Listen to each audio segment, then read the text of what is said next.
notification of autopsy. We were supposed to get it back Friday. Well, no, we like we said, we're waiting. Let the doctors do what they do. They ain't got their autopsy back neither, so we're trying to get it right. And then when we get it, we're going to share it. Yes, ma'am. On Friday in the press conference, you said that you hear on the video Nolan saying, yes, my freaking phone, what are you freaking doing? That's what a witness told us, and that's what we reported out. Then another witness had come forward and said, no, that was enforced. We have other witnesses who said there were other altercations, so as Mr. Hurt said, we're trying to go through it all and so forth. And we'll be even more careful to say, this is what a witness told us in the future. And so your team hasn't been able to look fully into that and confirm whether it was or was not Nolan who said that? No, we have audio people doing it, but we know certain people said it was him, and then certain people said it was not him. Are you worried about the death threats and the violent kind of atmosphere on social media and how these fake videos and photos could play into that? Oh my God, I saw a fake video. Even with Nolan's friends getting death threats? We don't want anybody's life to be in harm's way just because we're trying to get to the truth of what happened to Christine and Elmore's son. We saw fake videos about AI-generated videos of Christine, and it's just god-awful as they're grieving and trying to fight for the truth that they are also having to deal with these fake videos attacking them as they are just trying to literally bury their son next week. But we want everybody to say that we can go through this journey together for the truth, and even though we may have different viewpoints, we can all agree that everybody wants the truth, and nobody life should be threatened for seeking the truth. Nobody should be presumed accountable until we have evidence. His mother and father only want, and Christine has said it multiple times, she only wants what you would want. If this was your son, if this was your daughter, wouldn't you want desperately to get to the truth? Wouldn't you want people who were closest in proximity to what happened to be investigated and thoroughly investigated? We know that, if it was Nolan, how would he be investigated? So, one last question. Really quickly, just curious about the dynamic that you guys have had, Christine and Elmore, with law enforcement up until this point. Have you all been able to speak with the sheriff, any of the lead investigators, since what happened last week? So that was actually clarified in today's meeting. The DA's office wanted to take over that communications because they do have a victim advocate, which I appreciate, but of course that wasn't what she, took responsibility and accountability for. But we were not communicated with that information.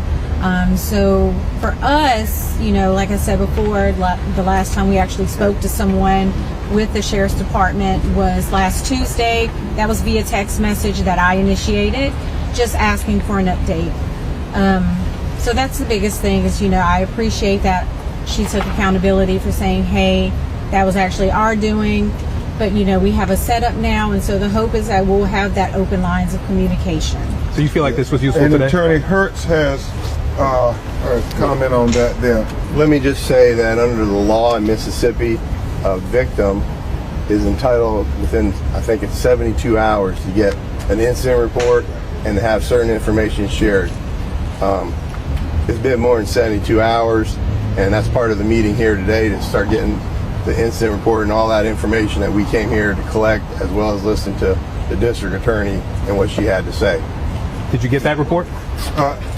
No, not yet. We are working with them to say there need to be better communications with the clients and so forth. So the big things that we know, there's going to be a grand jury into the death of Nolan Wells, and number two, that we're going to have a mutual inspection of Nolan's cell phone. We just want to make sure everybody else's cell phone is also being downloaded. Thank you. Really quickly, as far as when are the homegoing services? Monday at 11. This morning, we're learning more about the Independence Day boat trip Nolan Wells and his friends took to Mississippi's Horn Island. As part of a records request to the Mississippi Department of Marine Resources, NBC News obtained GPS information for the boat. The records show it departed from a private boat launch at 9:56 a.m., arriving at the island by 11:14 and staying there until 4:30 p.m. In audio of a call around that time to a private towing company obtained from the same records request, the caller explains a mechanical issue with the boat. We're sinking. Can you all please come? The towing company dispatched reaching out to a local captain for help. It sounds like a bunch of kids on board on Horn Island, and he's saying the boat is sinking. He wants you guys to go out there and unpump the boat and then tow it in. Records then show the boat being towed slowly from about 4:31 until 5:25 before getting back to normal speed. The boat then returned to its original location at 5:44 without Nolan Wells. Melissa Miller was at Horn Island on the 4th. She says there were hundreds of boaters there for the holiday. It's just a big community. Everyone goes out there and, has a good time. She also says it's normal to leave cell phones on boats and that currents at the northwest corner of the island can be treacherous. Like you can go out there just innocently and next thing you know, the water's, it's like kind of sucking you in, throwing you back out. After speaking with one of the friends on the boat, Nolan's concerned mother reported him missing to police. Please report her 18-year-old son, Nolan Wells, missing passing at 3 on Horn Island.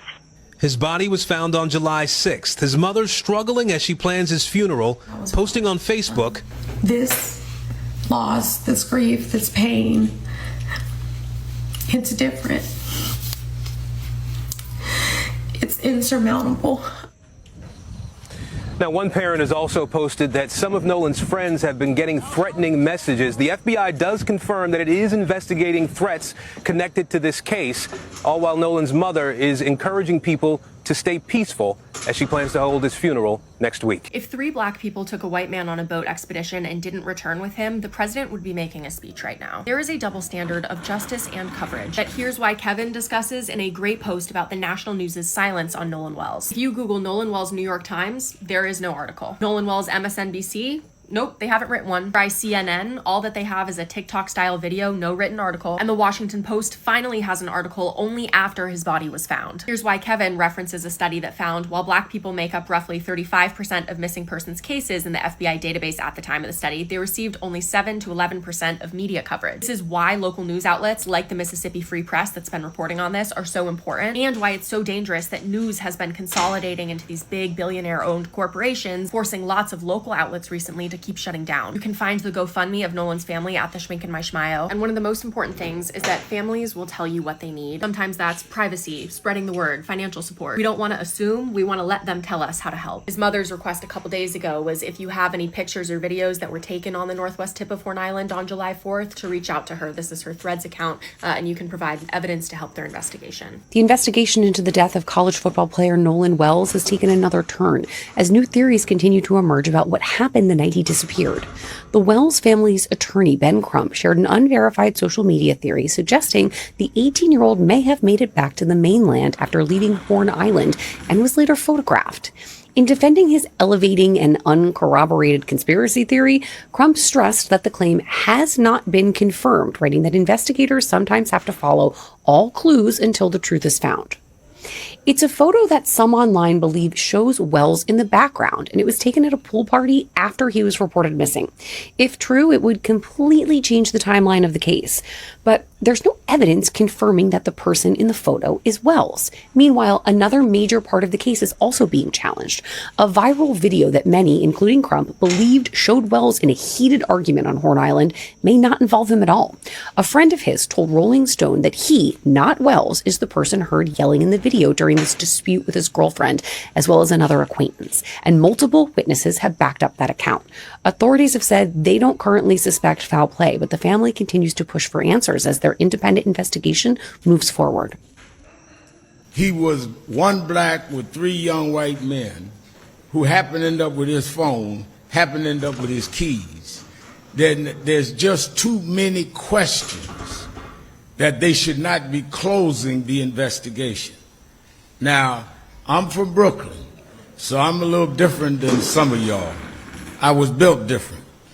My nose is out here, my eyes are here, my brain is here, which means some things I could smell before I could see and before I can figure out. This does not smell right.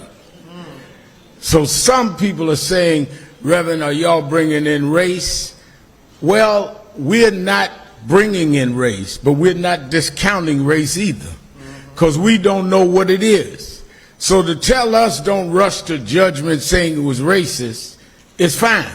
But then I'm telling you, don't rush to judgment saying it was not racism, because we do not know. We do know what these parents are being told, and what the parents have now shared with us does not make sense.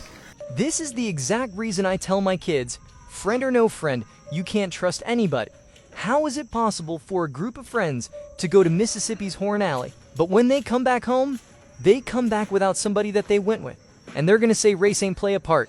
You see everybody in this picture right here. Tell me what looks different. Tell me who had an 18-year-old accomplished football star. Nolan Wells goes to Mississippi Horns Alley with his friends on the 4th of July, and then he turns up Miss Andrew, all of his friends make it home safe. And the person that went with them, Nolan Xavier Wells, he's missing. And nobody has nothing to say about that? You have his so-called friends saying that they don't remember anything. They don't remember seeing what happened to him. Andrew, they have pictures on a boat. Manju, they have pictures together, but nobody knows what happened to him. Now you got the Coast Guard, sheriff deputies, Marine units, and multiple agencies searching for him right now. They're searching the waters, searching surrounding areas, trying to figure out what happened. They're also saying that the last time he was seen with a team. They're also saying that they found his phone, but they didn't find him. What team do you know right now would leave his phone behind? Tell me that. But you see how all of this sounds? This is why disappearances like this and places like this always leave people question. If you spend time looking into missing person cases like this, then you already know what may be the outcome. Do you understand how this young man's parents has to feel? They just want their kid back. We definitely need to spread the word about this. We need some answers. This shit is crazy. This is what happened. They all went to the island to party. Then they came back to another party at a pool. Then they killed the black dude at the pool. Then they took his body back to the island. The sheriffs know it, the judges know it, and everybody involved knows it. But now what are they using? They're using DARVO. What is DARVO? DARVO is deny, attack, and reverse the accuser and the victim, right? Now they're claiming, oh, the judge is a victim, right? Oh, we're victims now. We're getting judged. It's all fucking bullshit, man. You know what's going to come out of this Nolan Wells murder story? How corrupt our courts and law enforcement are. That's what's going to come out, because no matter what the Illuminati does going forward, it will all be exposed. The awakening is happening, right? It is the apocalypse, which means your eyes open. It's not Armageddon. So you watch what happens with this Nolan Wells story. First of all, this is a satanic ritual to try and start a race war. That's it. And now all the lies are coming out. Oh, we just found his body washed up on the beach. No, his body was beat to shit, man. Right? So what are we really learning here, people? Yeah, did they kill a black man? Yes. Why? To start a race war. Why? Because they're fucking corrupt, and that's what the Illuminati does, man. Just like when I... A new theory is spreading online about Nolan Wells' final hours. But is it real or just another rumor? People are now speculating that Nolan may have made it back to shore and possibly attended a July 4th pool party. The speculation began after a photo appeared online that allegedly showed Nolan at a land-based party around 1 a.m. on July 5th. If true, this would challenge the earlier timeline that Nolan was last seen on Horn Island before disappearing. One person claiming to have attended the party said Nolan got into an argument with several people after someone allegedly took his phone. The same person claimed Nolan was later seen struggling to breathe and spitting up blood. Other online claims suggest his phone and car keys were found inside a house, while some people allegedly deleted content from his phone. There are also claims that a boat connected to the group was washed unusually late that night. However, none of these allegations have been officially confirmed. Nolan's mother has warned that at least one person spreading a detailed story online was not her son's friend and had never contacted her. Attorney Ben Crump shared the photo but said he could not confirm whether the information was fact or rumor. The photo, witness accounts, phone records, and autopsy details will all need verification before Nolan's final movements are known. What do you think? A real clue or just another internet rumor? 18-year-old Nolan Wells died under mysterious circumstances on Horn Island. His parents believe there is more to the story and have hired civil rights attorney Ben Crump to investigate.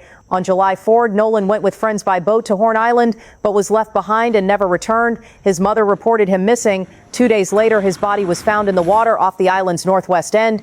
Authorities suspect drowning, but the cause of death has not been released, and a toxicology report could take weeks.